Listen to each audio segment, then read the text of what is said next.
Buyer activity has slowed down with some pockets of market segments doing better than others, while most are down from last year's figures overall.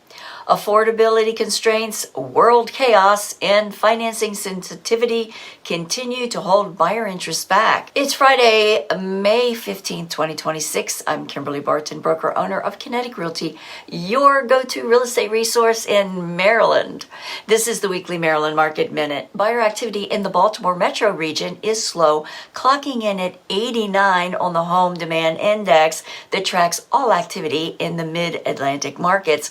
This is down from last year's steady figure of 98. The flattening out indicates that the spring market has plateaued rather than continue to build momentum into peak selling season. The southern Maryland region is faring slightly better at 116 on the index, translating into steady. Charles County is actually enjoying the highest activity at 135, which translates into high on the index scale.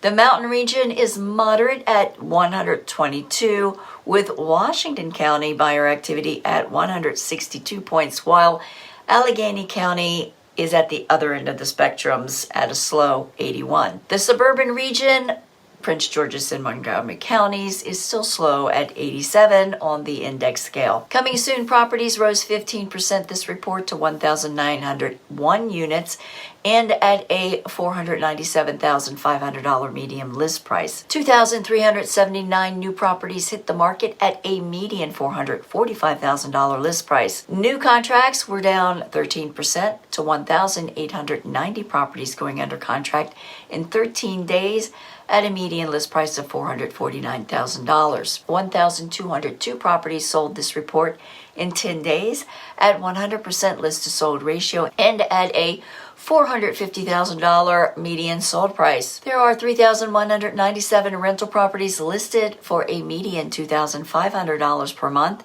These have been listed for 35 days. Are you curious about housing values in your area? Reach out to me and let's talk. That's your wrap for this week's Maryland Market Minute for Friday, May 15th, 2026. Thanks so much for tuning in. Enjoy your weekend. I'll see you next week. Take care.